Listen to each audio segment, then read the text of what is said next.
Hello and welcome back to the port. I'm the Guide Major and this is WoWs Weekly. WoWs Weekly is the weekly news video covering news of the game in the week past and in the week coming up, along with some channel news and speculations regarding the game. So obviously we are now into the March patch, and that means the Taken by Storm campaign has now started. And now if you have missed it, the patch notes will be linked down below, and the trailer for the patch will be carded top right now, although I suspect that most of you peeps have already seen it all. Also, this week has seen obviously the British heavy cruisers now being fully researchable, and it's also seen the launch of the pan-European Tier 6 premium destroyer Orkan. Now she's an interesting ship, being practically a Lightning, but she's bumped down to Tier 6, so she loses one of the equipment slots. And she only has a single quadruple torpedo launcher because the other one's been replaced with a 4-inch anti-aircraft secondary gun. Now, she does have alternative consumables as well in comparison to the Lightning. She comes with engine boost and a radar which has a 9-kilometer range, whereas the Lightning obviously comes with smoke screens and sonar. Now, if you don't already have Swirecki, the Polish commander, from purchasing, say, the Biksawiska, then you will be given him with the destroyer. So if you already have Swirecki, then you don't get a duplicate, unfortunately. However, if you don't have him, or you don't have any pan-European destroyers, then you will automatically be granted him, and that is with the ship, which is available for sale for 12,500 doubloons with no end date as yet. She's also available in a bundle this week only, which does come with a couple of consumables and crates, and also a memorial flag, which is for 17,500 doubloons, and that is available this week only. And it's interesting that I'd say it's a little less than they normally try and push them for. They usually try and push them for about 20,000 plus doubloons, so it's interesting to see that they've dropped the mark down a little bit there. Now, in regards to the last patch, obviously we had Arena, the new game mode, or new competitive game mode that they introduced to the game. Well, they are looking for feedback. There is a form that will be carded down in the description as well, links down in the description. Now that is available until March the 15th, and I would encourage everyone to try and give some feedback in regards to the Arena mode. I mean, my personal feedback was I would have liked to have been able to see the rankings of my friends, even if, like, because it gave you the ability to see the top 10 when I didn't really care about the top 10, in all honesty. It allows you to see your positioning in regards to like plus or minus 5, which is really quite pointless, because with any amount of XP you could suddenly jump about 1,000 places. So what I would have quite liked would have been a friends only, where it just had your friends all ranked up, and then you could see your positioning in regards to your friends. I thought that would be something that I really would like to see, something that I've seen quite a lot done in first-person shooters. Another one that I'd like to say regarding Arena is obviously there are 3 enemy teams. However, when you're spotted, you're not spotted to all 3 enemy teams. You're only spotted to, say, the ones that can actually see you. So it would be nice if, when there's that spotted indicator, it gives you an indication of what team is spotting you, whether it's just simply by a coloured dot or something like that. It was just because I played smoke cruisers and things like that. When I was spotted, it was very much like, okay, was that something that is right on the edge of my gun range that I don't really need to worry about right now, or is it the ship that's about 4 kilometers in front of me, or something like that? So that was my feedback. However, if you have any of your own feedback, this is your opportunity to obviously give that back to Wargaming, so they can then take it on board and see what they do with the next round of Arena. Obviously, we do have some seasons of ranked happening this patch. Now, obviously, we have the Taken by Storm campaign, and we have received a breakdown in regards to how the weekly trials and the weekly havocs will be going, along with how the endless trials will be going. Now, from March the 9th until April the 12th, the weekly missions, the endurance trial, which can be completed in standard battles or battles versus AI in tier 3 to 7 ships. The stages are: win 1 battle, earn 15,000 XP, earn 1 million credits, earn 1000 global XP, earn 15,000 commander XP. Going down onto the Shakedown Trials, these can be completed in standard battle with a tier 4 to 7 ship or with a legendary tier ship. And the legendary tier ship will be on a separate card. So you'll have Shakedown Trial 1, and there'll be basically card 1, which is going to be tier 4 to 7 ships, and card 2, which is legendary tier. Once you completed one of those cards, the other card is disregarded. Very much how the weekly boost works, I guess you could say. So for Shakedown Trial 1, you're either looking at earning 15, now receiving 15 million potential HP damage, or if you play Legendary tier, you're looking at 17.5 million. For Shakedown Trials 2, you have to deal 1 million damage to enemy ships. If you want to do Legendary tier, you're looking at 1.25 million HP damage to enemy ships. For Shakedown Trials 3, you either need to kill 15 enemy ships, or for Legendary tier, 20 enemy ships. So basically completing the weekly Havoc will reward you with 500 renowned. And that's basically every week. And then there's Endless Trials. Now, they have split this down into 2 sections, but the only difference is simply in regards to a special mode. So I'm going to try and keep this as sweet and short as I can. However, I should let you know that if you decide to purchase the Amity backing and buy the entire campaign on day 1 of the patch, then you do have the potential to earn 1,225 steel through the campaign. Now, I'll let you decide whether or not that is something that you're interested in. Personally, not really something I'm interested in. Now, with the Endless Trials, 25 renowned is equal to 1 milestone, which will reward you 5 steel. The daily trials, now they're exactly the same so as per the Shakedown Trials, so there's 2 cards. One's for a tier 3 to 7 ship, and one's for a legendary tier ship. These can be completed in standard battles or battles versus AI until March the 22nd, and then from March the 22nd until the 12th of April, there's the addition of a special mode. This special mode is anticipated to be the April Fool's mode. What exactly that's going to be, we don't know yet. Whether we see a return of the ducks and the little toy boats in the bathtub that we had last year, or whether it's going to be something entirely different. But it's going to be interesting to see what they do. So that's the reason why they split it down to 2. But what you have to do for the dailies is either stage 1 is earn 2,500 XP, stage 2 is earn 5,000 XP, stage 3 is earn 7,500 XP, stage 4 is earn 10,000 XP, and stage 5 is earn 12,500 XP. So obviously in a day it steps up with every stage. The weekly trials is earn 21,000 XP, earn 21,000 commander XP, earn 2.1 million credits, earn 3,000 global XP, earn 12,000 base XP. And literally that can be done in standard or battles versus AI, or after March 22nd. It can also be done in special mode. The tiers will be tier 3 to 7 or legendary. So you can pick between whatever. Basically, you can pick your mode and pick your ship almost. Although I don't expect legendary ships to be available in April Fool's mode, but you never know, you never know.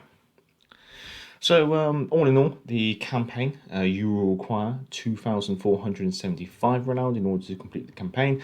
If you complete every weekly Havoc, then you will be rewarded a total of 2,500 renowned. So basically there is a little bit of squeaky room, but that squeaky room is only 25 renowned, which is going to be pretty difficult to miss out on, I guess you could say.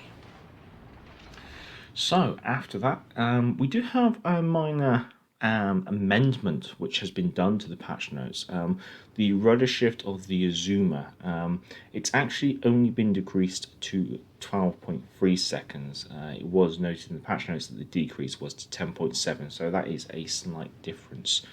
Now obviously we do have the gearing and the Conqueror now available in the Bureau, and we have received the breakdowns for these. Starting with the Conqueror, it looks like on both of them you can obviously earn more points per second using a premium ship in your fleet slots, which is obviously potentially of interest. So it looks like that thing that they tested a while back has now been introduced to both ships. Now, at segment 1, your patrons or your commanders have to be rank 4, and it increases a rank per segment. Therefore, by segment 12, you are looking at having to have a rank 15 commander. Now, going over the tick rates, I guess the main thing that people are probably going to be interested in is how long is it going to take. Well, if you simply just turn your console on every day and let it do its thing, it will take 393 days to complete the entire project. If you do decide to actually apply Patreons, play the fleet ships and assign ships to it, then you are looking at being able to complete it anywhere between 57 days and 54 days, depending on your use of premium ships / ownership of premium ships. So there's not a massive difference. However, obviously having a premium ship does help a little bit.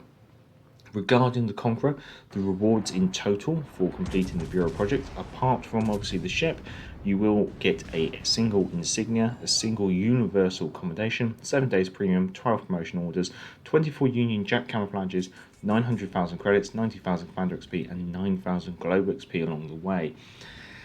Nothing super exciting. I mean, it's nice to have some of those promotional orders, insignias, and universal accommodations, but there's not buckets along the way. Now, one thing I've noted while going through, looking at the patrons and the commanders, it looks like pretty much with the Conqueror, you're looking at always having Madden, Fraser, or Cunningham. Basically, 2 out of those 3 are always going to be assigned to the patrons for the Conqueror. And then with the 3rd alternative nation commander, it seems to rotate between Kondo, Muller, Jujard, Yamamoto, and Hipper and Rue. And then I think we're back to rotating because that's Muller, Yamamoto. Yeah, and then it starts to rotate. So it's interesting to see that there's not a large pool of commanders, and it's mostly focused on 3 British commanders. So if you do have Cunningham, Fraser, and Madden nicely ranked up, then you can pretty much just alternate between those, picking 2 out of those 3. When it comes to the fleet breakdown for the Conqueror, you're looking at needing the King George V, the Konig, the Yemeni Batin, the Hawkins, the Fur Attacker, the Batang, the Mutsu, the Dunkirk, Vanguard, Congo, Königsberg, Prince Eichel Friedrich, Leander, Bayern, Lagazinaire, Warspite, Queen Elizabeth, Aoba, Normandy, London, Devonshire, Fuso, Nuremberg, Cossack, Fiji, Mayu, Kuganized, Charlemagne, Surrey, York, Lion, Duke of York, King George V again, Nagato, Algeria, Z39, Edinburgh, Margate, Bismarck, Muchen, Vanguard, Hipper, Charles Martel, Gascon, Albemarle, Mogami, Richelieu, and Monarch. So an interesting mix of ships, and looks like with the trials you can pretty much choose any of those ships as we're going along, especially at the higher tiers, whereas it seems that the lower tiers obviously you're limited to say like the tier 4s and stuff like that. Having a quick look at, say, the gearing, most of the stuff is all pretty much the same, especially with the tick rates and how long it's going to take, and the ranks of your commanders and things like that. The rewards as you go along, apart from obviously the gearing, is 1 insignia, 1 universal accommodation, 7 days premium, 15 promotional orders, 25 red, white, and blue camouflages, 1 million credits, 100,000 commander XP, and 10,000 global XP. So some slight minor changes there, really. When it comes to the patrons, things that I've noted is obviously, again, we're looking at, say, 3 American commanders being the main rotation, those being Burke, Scott, and Gleaves. Gleaves is obviously the new American commander that's just been introduced, and so you're probably going to be wanting to have them ranked up as highly as possible for if you want to economically have this ticking over. Alternative commanders, though, there is 1 alternative nation commander available in each slot. These are Luchans, Tobotsky, Kurita, Bay, Kunetsov, Mikowa, back to Bay, back to Kurita. It seems to rotate between those. So Maybe if you've got a high rank Bay, that might be useful along the way, maybe high rank Rita. But yeah, those are the main commanders. When it comes to the fleet breakdown, the ships that you're looking at needing are Benson, Podvosky for attacker, Molotov, Fletcher, Konigsberg, Minakaze, Monaghan, Farragut T-22, Kirov Gallant, Pensacola, Gnevi, Aoba T-61, Mahan, Nuremberg, Fubuki, Leningrad, Dallas Guide by Bedoini Z39, New Orleans Akatsuki Shores Atlanta, Helena Mass Minsk Ashitika, Benson York Mayuku Sims, Baltimore Tashkent Kagero Atago, Cleveland Z23 Chapayev Kid, Fletcher Hipper Akazuki Alabama. I do apologise if I have butchered any of those names. But yeah, so again, it's another interesting mix of ships. If you've completed most of the tech trees, you should be laughing, and obviously then having a couple of premiums here and there to help boost the amount of tick rate is obviously going to be helpful. But yeah, it gives you an idea of the ships and the tiers. So all in all, that looks interesting. The rewards, again, as per the Conqueror, not super exciting apart from obviously getting the ship at the end. Now, via the Discord Ask the Team, it has been confirmed that neither Conqueror or Gearing have received any changes from their rental status.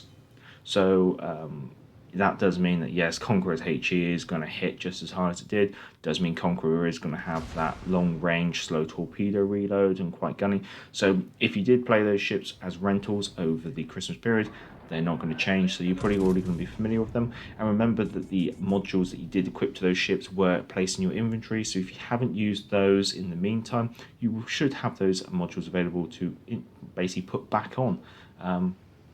So all in all, should be okay. Going on to the channel stuff, obviously I'd like to say thank you for the memes so far. Obviously we've had Major marrying Hood, he's a waifu, thank you. We've also had the Royal Navy hugging pillow, or waifu pillow, so that actually looks like it could be a viable merchandise of the channel. Yeah, if you have made any of your own memes or got any ideas, feel free to send them in, and I'll either share them via the community tab or during WoWs Weekly. Now, I know I've neglected Patreon probably just a little bit in the previous patch because I was just taking a bit of a break, so I will be getting the Patreon selection video up as soon as possible, I hope, and that will allow the patrons to pick a video, a review. Basically, they can pick a let's play or review of any ship in my port, and I'll crack on with that and get that out. So means the patrons will basically be able to pick 2 vessels this patch. I might even let them pick them both within the same video almost. Now, regarding this week, obviously we've had the patch drop on a Tuesday, so I've had basically one less day than I normally would to play and review ships. So hence I've only done a Almore Let's Play, which was a very quick game. Very surprised, but then again, you can't really predict this game. You can have a tier 3 game that slogs on to the last ship, whereas you can have a tier 7 game and you steamroll the enemy team in 6 minutes. But yeah, the aim is to obviously get an Almore review done, obviously get an Orkan review done, so that's going to be my aims. Regarding the Ochava, whatever you want to call that Russian cruiser, she will also be reviewed, but she will go up as a Patreon exclusive for a little bit before becoming publicly released. It's just... It gives something to Patreon, and I'm not really in too much of a rush to get that out onto the channel as well. I don't wanna race through videos getting them out. Now, obviously, there is the usual project where I like to review the tech tree which has recently come out, and that being the British Heavy Cruisers. However, that will have to wait until the wife's working at the weekend, so that might not be this weekend, probably be the following weekend. But all in all, that basically brings us all up to date. We do have a community managers live stream, I believe, happening on Friday, and then I'll be live streaming on Friday evening or whatever time that is for you guys wherever you are. So if you have enjoyed this WoWs Weekly, feel free to give it a thumbs up, and if you enjoy this content, feel free to subscribe. I'd like to say thank you to everyone who is watching, and thank you to everyone who is a subscriber, and also thank you to the patrons. Down in the description is all those links that I mentioned, along with a link to Patreon if you want to support the channel on Patreon, and the channel's email address if you want to send in any of your own personal game captures for the Community Spotlight video on a Monday. Until next time, I'm Gareth Major, and back to the port. Hey, hey, clear the way, here comes the galloping major. Bumpity, bumpity, bumpity, bump. Get out of the way there, you fellows, unless you want me to run you down.